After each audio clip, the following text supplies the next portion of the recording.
In 15 years in Hollywood, no one in Hollywood has a memory of going to a sold-out Kevin Hart show, there being a line for him ever getting a standing ovation at any comedy club. What happens when one of the biggest comedians alive decides he's done playing defense? When a viral interview throws gasoline on an old rivalry, the target finally answers not with jokes, but with a boundary. Tonight, Kevin Hart sends a message to Katt Williams after being branded everything from a puppet. You've seen the thumbnails of Power Slave? The phrase might be clickbait, but the tension is real. The internet wants a brawl. Kevin's warning says, "I'm not stepping into your ring." On January 2024's culture-shaking episode of Club Shay Shay, Katt Williams sat down with Shannon Sharpe and detonated an hourglass full of grudges. In between surgical storytelling and flamethrower one-liners, Katt accused peers across comedy, and Kevin Hart was front and center. The headline, Bite. Kevin is an industry plant. A beneficiary of a machine that allegedly inflated his success, took roles, and controlled narratives. Katt's words landed like body shots, sharp, specific, and curated for a viral moment. What did Kevin do? At first, most nothing. Promoting his heist film Lift that same month, Kevin told Fox 5 DC's Kevin McCarthy, "You don't entertain the circus. You watch it." It was a chess move disguised as a shrug. Remove oxygen from the fire and the room cools down. He refused to join the spectacle, portraying Katt's broadside as noise, not news. In the algorithm age, restraint can be louder than a clapback. But silence wasn't the only response. Over the next months, Kevin spoke more directly in features and sit-downs. In March 2024, when Entertainment Weekly asked about Katt's claim that Kevin took his roles, Hart declined the mud no point by point. No dossier, just affirm it's entertainment, paired with a wish that Katt gets all that he needs. Polite, but pointed. The subtext, "I won't validate this with drama. I'm moving. You can keep yelling." By late summer, the narrative matured. Kevin acknowledged the circus had drawn him closer than he liked, and said in essence that responding at all was a misstep, bad ROI, emotionally and professionally. It's a businessman's calculus. Time and attention are capital. Feuds, burn it. That right there is Kevin's warning light in plain English. I won't fund your storyline with my energy. The playbook is to bait him into content. He's taking away the bait. Meanwhile, the ring around them kept filling with side characters and headlines. Katt doubled down on long-held grievances about stolen jokes, Hollywood gatekeeping, the hidden hands behind careers. Cedric the Entertainer, Steve Harvey, Tiffany Haddish, names flew, history resurfaced, and timelines got messy. In this storm, Kevin refused to list grievances. He stayed on script. Films, tours, deals, brand Kevin. If Katt's narrative paints Hart as the machine's favorite, Kevin's counter-narrative is scoreboard minimalism. Less talk, more numbers. It's not a punch, it's a posture. And in today's attention economy, posture is power. There's also a personal layer the internet couldn't resist. Ray Hart. Kevin's ex-wife announced select dates on Katt's Dark Matter tour. Right after the interview went nuclear. It was a headline magnet, twist reality TV energy in real life. To Kevin's credit, he declined to turn that subplot into content, even though the optics screamed messy. Again, same warning by omission. I choose where the story lives, and it won't be on my feed. But is Kevin's boundary a warning or a dare? Look closely. Publicly calling someone an industry plant isn't just trash talk. It questions legitimacy, agency, and talent. In a field where reputation sells tickets, that's not a petty jab. It's a strategic strike. Kevin's answer reframes the fight. If this is about legacy, let the work speak. If this is about truth, let receipts and time speak. If this is about bait, starve it. And if this is about power, well, power doesn't scream, schedules. That philosophy doesn't flourish in a vacuum. Comedy feuds are ancient. But the 2024 version ran on clips, stitches, and suggested videos, an ecosystem designed to reward escalation. Katt is a generational shooter with a gift for quotables. He knows how to turn a sentence into an arena. Kevin's warning refuses the format. He does not say stop. He says, "I won't be your co-star." And that denial counterintuitively can be the loudest threat in show business. "Without me, your storyline has to stand alone." Still, let's be honest, audiences crave the grudge match. And they'll point to Katt's resume to argue he doesn't. Need anyone to stand tall specials that became cult canon? It's that shaped a decade of cadence and slang. The reputation of a comic's comic. But weapons have recoil. The same honesty that makes Katt riveting can make him radioactive in rooms run by money, insurers, and brands. Kevin understands that economy. It's the ecosystem he's dominated for years by being bankable, predictable, safe for co-branding, so he protects it. Katt's art is volatility, Kevin's art is viability. Two different religions, two different miracles. So back to the title. Kevin Hart sends a warning to Katt Williams. Here's how to read it without fan fiction. The warning isn't a veiled threat of lawsuits or a backstage ultimatum. It's a line drawn in public. "I will not help convert your grievances into my promotion. I won't give you the soundbite. That makes your clip go platinum. I'm not walking into your camera frame." The subtext is almost mathematical. If drama equals views and Hart refuses drama, then expected value drops. That's deterrence 2025 style. The irony. Both men win something by staying themselves. Katt's interview became a cultural reset button, forcing uncomfortable conversations about credit, gatekeeping, and the politics of opportunity. Kevin's response became a masterclass in brand insulation, quiet strength as strategy. And that's our Act 1. A shot fired, a shoulder turned. And a warning delivered without a single raised voice. Let's widen the frame. Katt Williams didn't invent bluntness in comedy, but he raised it to an art. Sermons that scorch. The Club Shay Shay sit-down wasn't just tea. It was an audit: names, dates, jokes, deals. His thesis: Hollywood builds and buries with intent. And certain careers benefited from machinery, not merit. If you've followed Katt since the mid-2000s, you know this theme: exposure as calling, controversy as cost. The claim that Kevin Hart is a plant wasn't a drive-by. It was the latest chapter in a decade-long critique. Nicki Swift: the problem with audits on camera. They're irresistible, not necessarily resolvable. Audiences don't have access to casting spreadsheets or studio politics logs. What they have are public outcomes: box office, Netflix placements, brand deals. On paper, Kevin's CV reads like a business school case study: tours, global movies, production verticals. He's a cooperative ecosystem in human form. Studios trust him, brands trust him, families trust him. Katt's allegation aims at the foundation. If that trust was engineered, not earned, what are we even applauding? Kevin's counter isn't a dissertation, it's posture. You don't entertain the circus. It's entertainment. A shrug can be strategy. When Entertainment Weekly and People asked, he avoided a slugfest and displaced the conversation into tone.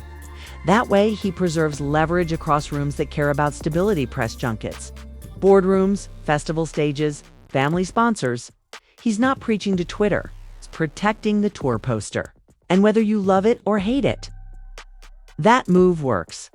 EW.com, People.com. There are single quotes as a second-order effect here. Kevin's refusal reframes Katt's narrative as entertainment, not evidence. If your goal is to question a rival's legitimacy, the best rebuttal is to make the accusations look like content. The less Kevin fights, the more the clip looks like a clip. And because platforms prefer sensation to substantiation, Kevin starves the sensational, he steps sideways, leaving the internet to argue with itself. But even as Kevin chose silence, the orbit spun on. Torrey Hart, joining Katt on Select Tour. Dates added a tabloid layer you couldn't script. A co-parent on a rival's stage is explosive optics. Yet Kevin treated it like weather-acknowledged umbrella, keep walking. For a man who monetizes relatability, that restraint is counterintuitive. Historically, celebrity culture rewards the messy response. He declined. If the warning is, I don't play in that sandbox, declining here is Exhibit A, Business Insider. Another. Ripple. Veteran comics reacted to the discourse itself. Marlon Wayans urged unity, lamenting the infighting and calling for private resolution. When elder statesmen talk about harmony, they're not just being zen, they're protecting a commons. Feuds might juice views, but they exhaust venues, audiences, and partnerships. Marlon's message hints at another pressure on Kevin's decision tree. Keep the tent intact. If you're the face of crossover comedy, the last thing you need is a scorched earth tour. People.com now. About the language floating in titles, power slave, puppet, gatekeeper, plant. Only one of those has clear on-record. Footing, industry, plant. That specific label is documented in coverage and clips of Katt's 2024 interview circuit. The more cartoonish terms show up largely in reaction videos and commentary thumbnails, not in verified transcripts. Why does that matter? Because story integrity matters. If you want to win the audience, that sticks the ones who share, not. Just swipe you can't sell them fiction with your facts. So, in this script, we treat Power Slave as a viral shorthand swirling around the discourse, not a verified Katt quote. The real accusation, the one that actually S2 industry. Plant. The Shade Room. The Shade Room. Let's turn to strategy. Pure Katt, the play its classic insurgency, sees narrative oxygen with specifics, force the market to reevaluate heroes. It's disruptive, dangerous, and often brilliant. Pure Kevin, the play is institutional.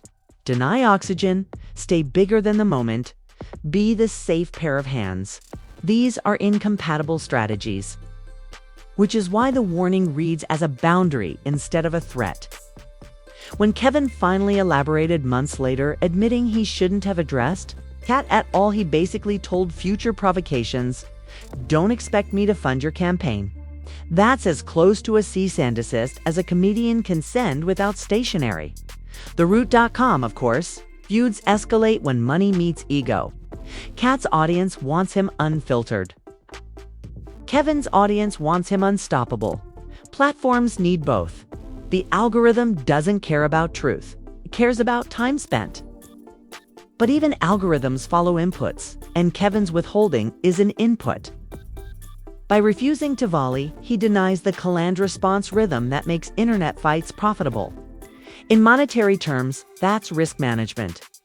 In artistic terms, it's boring.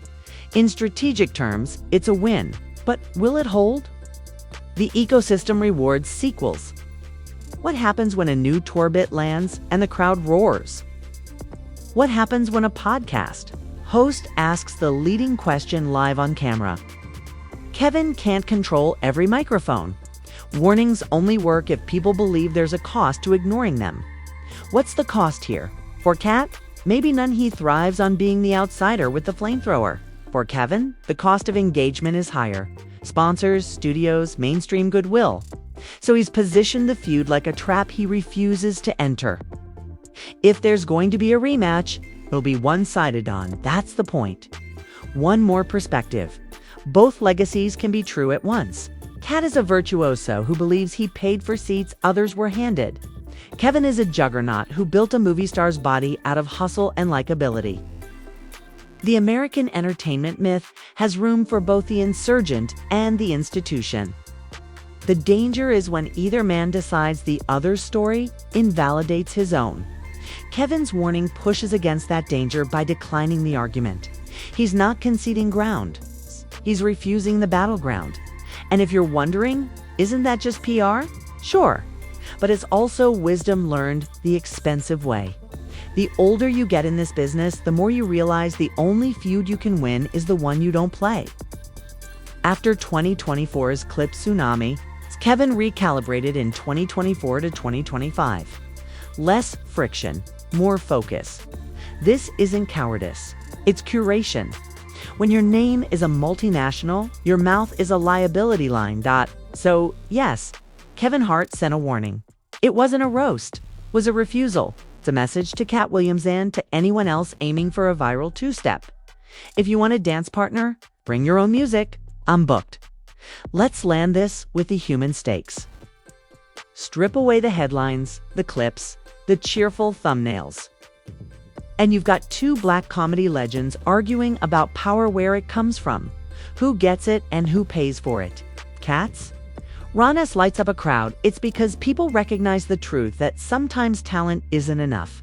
If Kevin's calmness frustrates critics, it's because people suspect calm is a luxury power buys. Those instincts are not mutually exclusive. They are the tension line inside American entertainment. Katt's artistry has always courted chaos. That's part of the appeal. He tells the truth with teeth. But chaos cuts both ways. It can slash through PR lies and through opportunities. That duality is baked into his brand, and his audience loves him for it.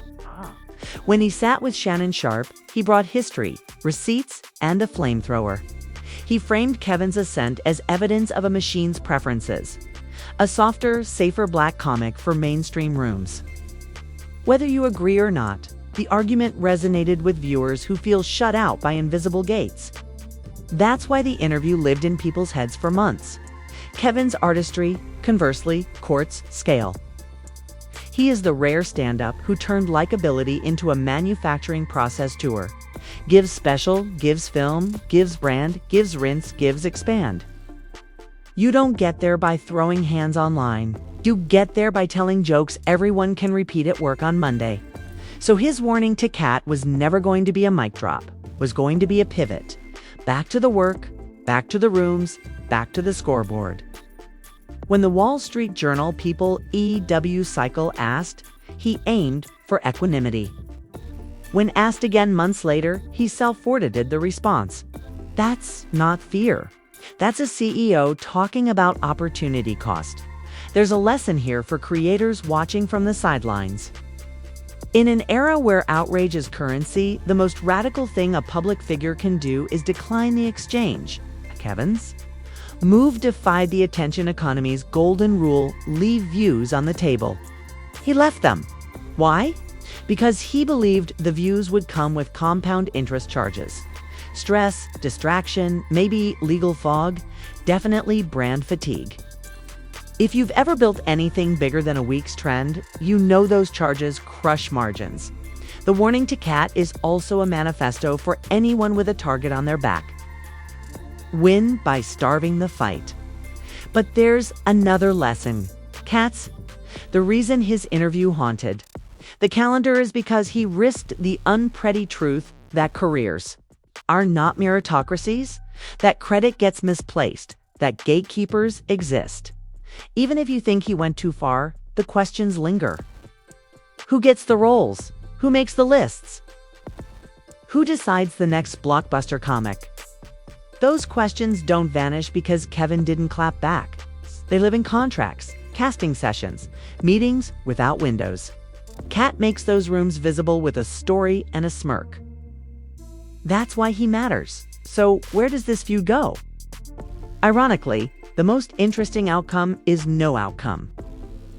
Maybe there's no round 2, no arena showdown, no collaborative special titled brunch at war.